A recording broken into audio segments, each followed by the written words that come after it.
नमस्कार नाशिककर. आज आपण जाणून घेणार आहोत नाशिकच्या मध्यवर्ती ठिकाणी वसलेले, नाशिकचा एक ऐतिहासिक वारसा लाभलेले नाशिकचे हुतात्मा अनंत कान्हेरे मैदान म्हणजे गोल क्लब.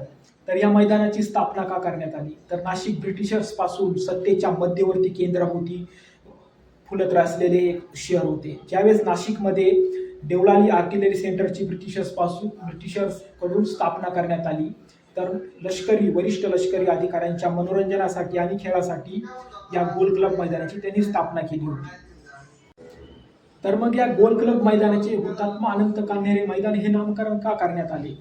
तर हुतात्मा अनंत कान्हेरे यांचा जन्म 1891 मध्ये कोकण प्रांतातील रत्नागिरी जिल्ह्यातील खेड या ठिकाणी झाला. तर ते त्यांच्या प्राथमिक शिक्षणासाठी छत्रपती संभाजीनगर येथे त्यांच्या भावाकडे गेले.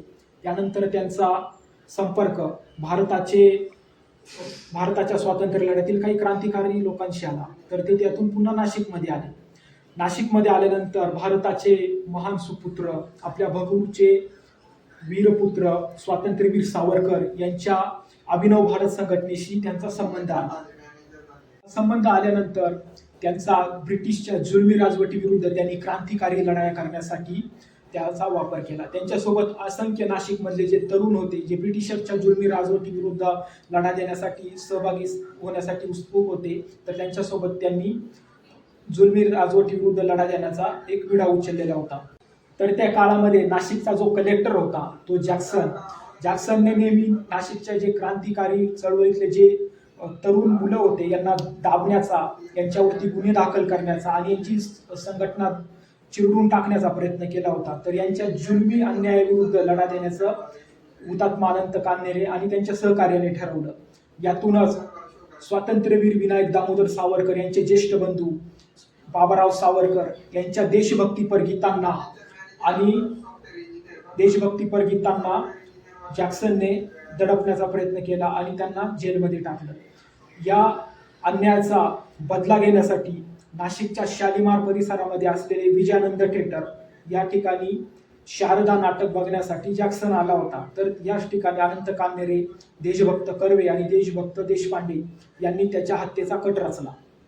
शारदा हे नाटक अँटी चाइल्ड मॅरेज म्हणून या विषयावरती आधारलेले होते.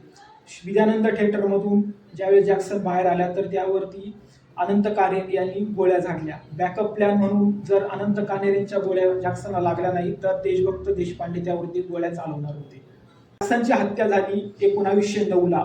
त्यानंतर हे सर्व क्रांतिकारकांना ब्रिटिशांकडून अटक करण्यात आली आणि ठाण्याच्या मध्यवर्ती तुरुंगाला त्यांना ठेवण्यात आलं.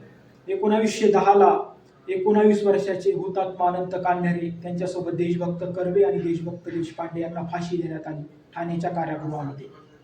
कान्हेरे आणि त्यांच्या सहकार्यांना 1910 मध्ये ठाण्याच्या कारागृहामध्ये फाशी दिल्यानंतर त्यांची चळवळ अविरतपणे पुढे राहावी यासाठी बाकीच्या अभिनव भारतच्या सहकार्याने त्यांचे प्रयत्न चालू ठेवले.